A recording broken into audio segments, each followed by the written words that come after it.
Keutamaan ilmu, dalil-dalilnya dari Al-Quran, yaitu firman Allah Subhanahu wa Ta'ala. Allah mengakui bahwa sesungguhnya tidak ada Tuhan selain daripadanya, dan malaikat-malaikat mengakui dan orang-orang berilmu yang tegak dengan keadilan. Ali Imran ayat 18.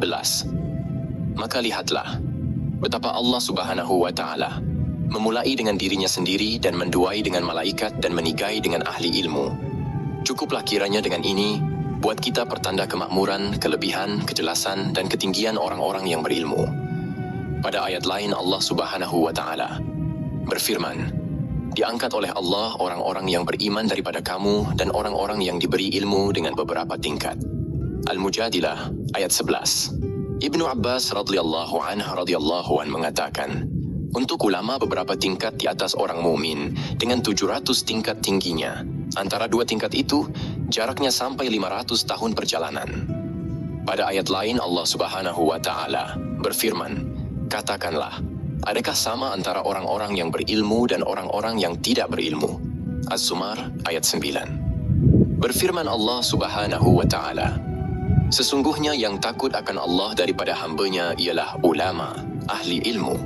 Fathir ayat 28. Berfirman Allah Subhanahu wa Ta'ala, katakanlah, cukuplah Allah menjadi saksi antara aku dan kamu dan orang-orang yang padanya ada pengetahuan tentang Al-Quran. Ar-Ra'd ayat 43. Pada ayat yang lain tersebut, artinya, berkatalah orang yang mempunyai pengetahuan tentang kitab, aku sanggup membawanya kepada engkau. An-Naml ayat 40. Ayat ini memberitahukan bahwa orang itu merasa sanggup karena tenaga pengetahuan yang ada padanya. Berfirman Allah Subhanahu wa Ta'ala, berkatalah orang-orang yang berpengetahuan, malang nasibmu. Pahala dari Allah lebih baik untuk orang yang beriman dan mengerjakan perbuatan baik. Al-Qashash ayat 80. Ayat ini menjelaskan bahwa tingginya kedudukan di akhirat diketahui dengan ilmu pengetahuan. Pada ayat lain tersebut, contoh-contoh itu kami buat untuk manusia dan tidak ada yang mengerti kecuali orang-orang yang berilmu. Al-Ankabut ayat 43. Dan firman Allah Subhanahu wa Ta'ala, kalau mereka kembalikan kepada Rasul dan orang yang berkuasa di antara mereka, niscaya orang-orang yang memperhatikan itu akan dapat mengetahui yang sebenarnya. An-Nisa ayat 83. Ayat ini menerangkan bahwa untuk menentukan hukum dari segala kejadian adalah terserah kepada pemahaman mereka, dan dihubungkan tingkat mereka dengan tingkat nabi-nabi dalam hal menyingkap hukum Allah. Dan ada yang menafsirkan tentang firman Allah, wahai anak Adam, sesungguhnya kami telah turunkan kepadamu pakaian yang menutupkan anggota kelaminmu dan bulu dan pakaian ketakwaan. Al-A'raf ayat 26. Dengan tafsiran bahwa pakaian itu maksudnya ilmu, bulu itu maksudnya yakin, dan pakaian ketakwaan itu maksudnya malu. Pada ayat lain tersebut, sesungguhnya kami telah datangkan kitab kepada mereka, kami jelaskan dengan pengetahuan. Al-A'raf ayat 52. Pada ayat lain, sesungguhnya akan kami ceritakan kepada mereka menurut pengetahuan. Al-A'raf ayat 7. Pada ayat lain, bahkan Al-Quran itu adalah bukti-bukti yang jelas di dalam dada mereka yang diberi pengetahuan. Al-Ankabut ayat 49. Pada ayat lain, Tuhan menjadikan manusia dan mengajarkannya berbicara terang. Ar-Rahman ayat 3-4. Tuhan menerangkan yang demikian pada ayat tadi untuk menyatakan nikmatnya dengan pengajaran itu. Adapun hadits, maka Rasulullah SAW bersabda, barang siapa dikehendaki Allah akan memperoleh kebaikan, niscaya dianugerahinya pemahaman dalam agama dan diilhaminya petunjuk. Nabi SAW bersabda, orang berilmu, ulama, itu adalah pewaris dari nabi-nabi. Dan sudah dimaklumi bahwa tak ada pangkat di atas pangkat kenabian dan tak ada kemuliaan di atas kemuliaan yang mewarisi pangkat tersebut. Nabi SAW bersabda, isi langit dan isi bumi meminta ampun untuk orang yang berilmu. Manakah kedudukan yang melebihi kedudukan orang, di mana para malaikat di langit dan di bumi selalu meminta ampun baginya? Orang itu sibuk dengan urusannya dan para malaikat sibuk pula meminta ampun baginya. Nabi SAW bersabda bahwa ilmu pengetahuan itu menambahkan mulia orang yang mulia dan meninggikan seorang budak sampai ke tingkat raja-raja. Dijelaskan oleh hadits ini akan faedahnya di dunia dan sebagai dimaklumi bahwa akhirat itu lebih baik dan kekal. Nabi SAW bersabda, "Dua perkara tidak dijumpai pada orang munafik, baik kelakuan dan berpaham agama." Dan janganlah Anda ragu akan hadits ini, karena munafiknya sebahagian ulama fikih zaman sekarang. Karena tidaklah dimaksudkan oleh hadits itu akan fikih yang Anda sangkakan. Dan akan diterangkan nanti arti fikih itu. Sekurang-kurangnya tingkat seorang ahli fikih tahu ia bahwa akhirat itu lebih baik dari dunia. Dan pengetahuan ini apabila benar dan banyak padanya, niscaya terlepaslah dia dari sifat nifaq dan riya. Nabi SAW bersabda, "Manusia yang terbaik ialah mukmin yang berilmu. Jika diperlukan dia berguna, dan jika tidak diperlukan, maka dia dapat mengurus dirinya sendiri." Nabi SAW bersabda, "Iman itu tidak berpakaian. Pakaiannya ialah takwa, perhiasannya ialah malu, dan buahnya ialah ilmu." Nabi SAW bersabda, "Manusia yang terdekat kepada derajat kenabian ialah orang yang berilmu dan berjihad. Adapun orang yang berilmu, maka memberi petunjuk kepada manusia akan apa yang dibawa Rasul-Rasul. Dan orang yang berjihad, maka berjuang dengan pedang membela apa yang dibawa para Rasul itu." Nabi SAW bersabda, "Sesungguhnya mati satu suku bangsa adalah lebih mudah daripada mati seorang yang berilmu." Nabi SAW bersabda, "Manusia itu ibarat barang logam seperti logam emas dan perak. Orang yang baik pada jahiliyah menjadi baik pula pada masa Islam apabila mereka itu berpaham, berilmu." Nabi SAW bersabda, "Ditimbang pada hari kiamat tinta ulama dengan darah syuhada. Orang-orang syahid mempertahankan agama Allah." Nabi SAW bersabda, "Barang siapa menghafal kepada umatku 40 hadits, sehingga ia menghafalkannya kepada mereka, maka aku memberi syafaat dan menjadi saksi baginya pada hari kiamat." Nabi SAW bersabda, "Barang siapa dari umatku menghafal 40 hadits, maka dia akan bertemu dengan Allah pada hari kiamat sebagai seorang ahli fiqih yang alim." Nabi SAW bersabda, "Barang siapa memahami agama Allah, niscaya dicukupkan Allah akan kepentingannya dan diberikannya rezeki di luar dugaannya."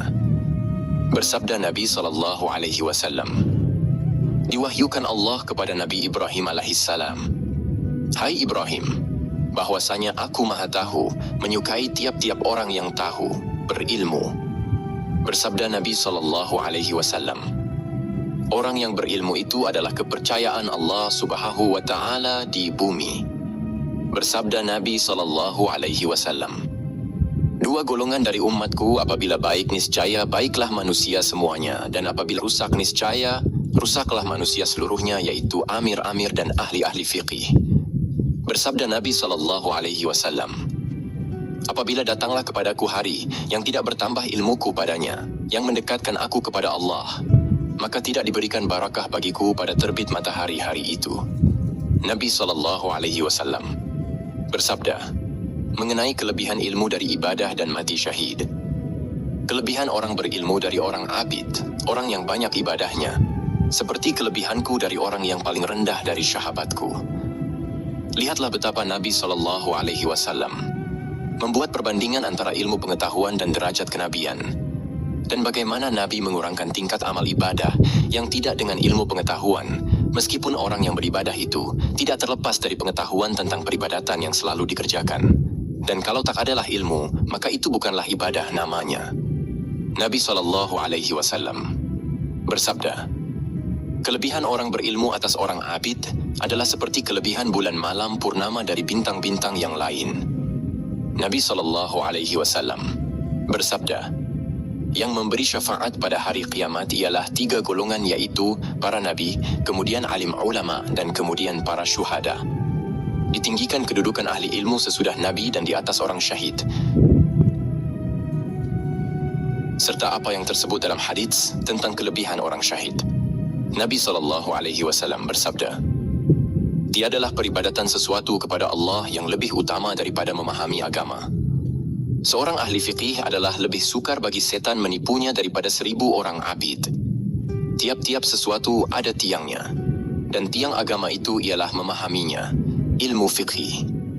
Nabi SAW bersabda, "Yang terbaik dari agamamu ialah yang termudah dan ibadah yang terbaik ialah memahami agama." Nabi SAW bersabda, "Kelebihan orang mukmin yang berilmu dari orang mukmin yang abid ialah 70 derajat." Nabi SAW bersabda bahwa kamu berada pada suatu masa yang banyak ahli fiqihnya, sedikit ahli qiraat dan ahli pidato, sedikit orang meminta dan banyak orang memberi. Dan amal pada masa tersebut lebih baik daripada ilmu. Dan akan datang kepada umat manusia suatu masa yang sedikit ahli fiqihnya, banyak ahli pidato, sedikit yang memberi dan banyak yang meminta ilmu pada masa itu lebih baik dari amal. Bersabda Nabi SAW, "Antara orang alim dan orang abid 100 derajat jaraknya. Jarak antara 2 derajat itu dapat dicapai dalam masa 70 tahun oleh seekor kuda pacuan." Orang bertanya kepada Nabi SAW, "Wahai Rasulullah, amalan apakah yang lebih baik?" Maka Nabi SAW menjawab, "Ilmu mengenai Allah Azza wa Jalla, Maha Mulia dan Maha Besar." Bertanya pula orang itu, "Ilmu apa yang engkau kehendaki?" Nabi SAW menjawab, "Ilmu mengenai Allah Subhanahu wa Ta'ala." Berkata orang itu lagi, "Kami menanyakan tentang amal, lantas engkau menjawab tentang ilmu." Maka Nabi SAW menjawab bahwasanya sedikit amal adalah bermanfaat dengan disertai ilmu mengenai Allah, dan bahwasanya banyak amal tidak bermanfaat bila disertai kebodohan mengenai Allah Subhanahu wa Ta'ala. Nabi SAW bersabda, "Allah Subhanahu wa Ta'ala membangkitkan hamba-hambanya pada hari kiamat. Kemudian membangkitkan orang-orang alim seraya berfirman, 'Hai orang alim, bahwasanya aku tidak meletakkan ilmuku padamu selain karena aku mengetahui tentang kamu, dan tidak aku meletakkan ilmuku padamu untuk memberi azab kepadamu. Pergilah, aku telah mengampunkan segala dosamu.'" Kita bermohon kepada Allah akan husnul khatimah. Adapun Atsar, kata-kata sahabat Nabi SAW dan pemuka-pemuka Islam lainnya, yaitu Ali bin Abi Thalib radhiyallahu an, berkata kepada Kumail, "Hai Kumail, ilmu itu lebih baik daripada harta. Ilmu menjaga engkau dan engkau menjaga harta. Ilmu itu penghukum, hakim, dan harta itu terhukum. Harta itu berkurang apabila dibelanjakan dan ilmu itu bertambah dengan dibelanjakan." Berkata pula Ali radhiyallahu an, "Orang berilmu lebih utama daripada orang yang selalu berpuasa, bersyahadat dan berjihad. Apabila mati orang yang berilmu, maka terdapatlah suatu kekosongan dalam Islam yang tidak dapat ditutup selain orang penggantinya." Berkata pula Ali radhiyallahu an dengan sajak, "Tidaklah kebanggaan selain bagi ahli ilmu. Mereka memberi petunjuk kepada orang yang meminta ditunjukkan. Nilai manusia adalah dengan kebaikan yang dikerjakannya, dan orang-orang bodoh itu adalah musuh ahli ilmu. Menanglah engkau dengan ilmu, hiduplah lama. Orang lain mati, ahli ilmu itu terus hidup." Berkata Abul Aswad, "Tidak adalah yang lebih mulia dari ilmu. Raja-raja itu menghukum manusia dan alim ulama itu menghukum raja-raja." Berkata Ibnu Abbas radhiyallahu an, disuruh pilih pada Sulaiman bin Daud alaihissalam antara ilmu, harta dan kerajaan. Maka dipilihnya ilmu, lalu dianugerahkanlah kepadanya harta dan kerajaan bersama ilmu itu. Ditanyakan kepada Ibnul Mubarak, "Siapakah manusia itu?" Maka ia menjawab, "Orang-orang yang berilmu." Lalu ditanyakan pula, "Siapakah raja itu?"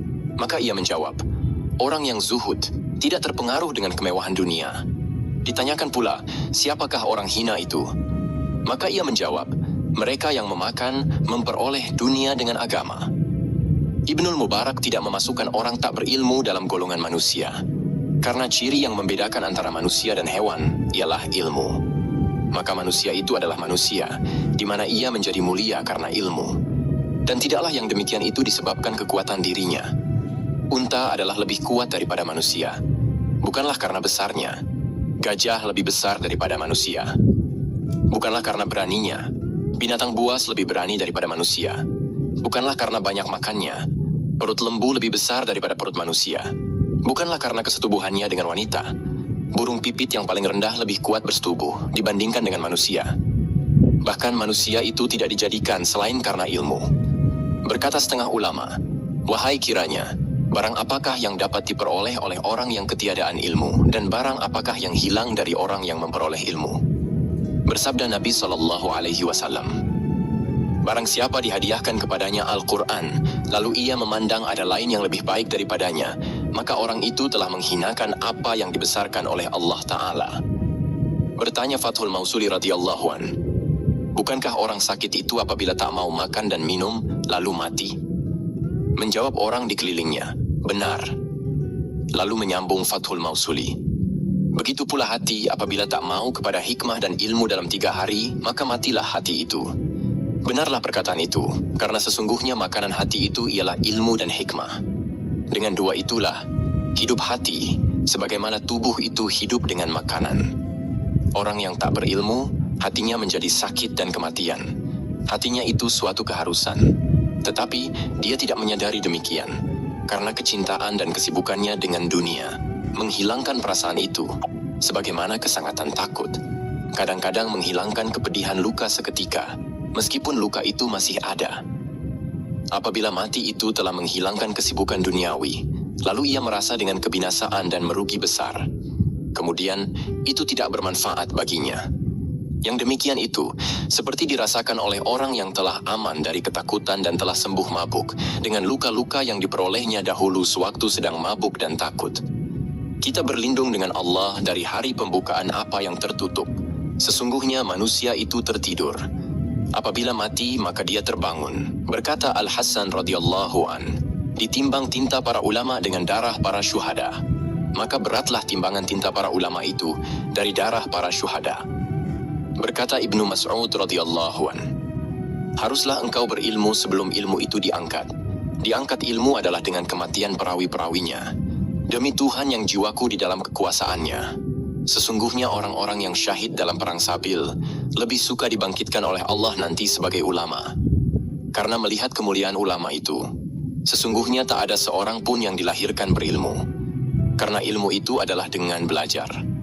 Berkata Ibnu Abbas radhiyallahu an, bertukar pikiran tentang ilmu sebahagian dari malam lebih aku sukai daripada berbuat ibadah di malam itu. Begitu juga menurut Abu Hurairah radhiyallahu an dan Ahmad bin Hanbal radhiyallahu an. Berkata Al-Hasan tentang firman Allah Ta'ala, wahai Tuhan kami, berilah kami kebaikan di dunia ini dan kebaikan pula di hari akhirat. Al-Baqarah ayat 201. Bahwa kebaikan di dunia itu ialah ilmu dan ibadah, sedang kebaikan di akhirat itu ialah sorga. Ditanyakan kepada setengah hukama, ya, para ahli hikmah, barang apakah yang dapat disimpan lama? Lalu ia menjawab, yaitu barang-barang, apabila kapalmu karam, maka dia berenang bersama kamu, yakni ilmu. Dikatakan bahwa yang dimaksud dengan karam kapal, ialah binasa badan, dengan mati. Berkata setengah hukama, barang siapa membuat ilmu sebagai kekang di mulut kuda, niscaya dia diambil manusia menjadi imam. Dan barang siapa dikenal dengan hikmahnya, niscaya dia diperhatikan oleh semua mata dengan mulia. Berkata Imam Asy-Syafi'i radhiyallahu an, di antara kemuliaan ilmu ialah bahwa tiap-tiap orang dikatakan berilmu, meskipun dalam soal yang remeh, maka ia gembira. Sebaliknya, apabila dikatakan tidak, maka ia merasa sedih. Berkata Umar radhiyallahu an, hai manusia, haruslah engkau berilmu, bahwasanya Allah subhanahu wa ta'ala mempunyai selendang yang dikasihinya. Barang siapa mencari sebuah pintu dari ilmu, maka ia diselendangi Allah dengan selendangnya. Jika ia berbuat dosa, maka dimintanya kerelaan Allah 3 kali, supaya selendang itu tidak dibuka daripadanya, dan jika pun berkepanjangan dosanya sampai ia mati. Berkata Al-Ahnaf radhiyallahu an, hampirlah orang berilmu itu dianggap sebagai Tuhan, dan tiap-tiap kemuliaan yang tidak dikuatkan dengan ilmu, maka kehinaanlah kesudahannya. Berkata Salim bin Abil Ja'ad, aku dibeli oleh tuanku dengan harga 300 dirham, lalu dimerdekakannya aku. Lalu aku bertanya, pekerjaan apakah yang akan aku kerjakan? Maka bekerjalah aku dalam lapangan ilmu. Tak sampai setahun kemudian, datanglah berkunjung kepadaku Amir kota Madinah. Maka tidak aku izinkan, ia masuk. Berkata Zubair bin Abi Bakar, ayahku di Irak menulis surat kepadaku. Isinya di antara lain, yaitu, haruslah engkau berilmu. Karena jika engkau memerlukan kepadanya, maka ia menjadi harta bagimu. Dan jika engkau tidak memerlukan kepadanya, maka ilmu itu menambahkan keelokanmu. Diceritakan juga yang demikian dalam nasihat Luqman kepada anaknya. Berkata Luqman, "Hai anakku, duduklah bersama ulama, rapatlah mereka dengan kedua lututmu. Sesungguhnya Allah Subhanahu wa Ta'ala menghidupkan hati dengan nur hikmah, sinar ilmu, seperti menghidupkan bumi dengan hujan dari langit." Berkata setengah hukama, apabila meninggal seorang ahli ilmu, maka ia ditangisi oleh ikan di dalam air dan burung di udara. Wajahnya hilang, tetapi sebutannya tidak dilupakan. Berkata Az-Zuhri, ilmu itu jantan dan tidak mencintainya selain oleh laki-laki yang jantan.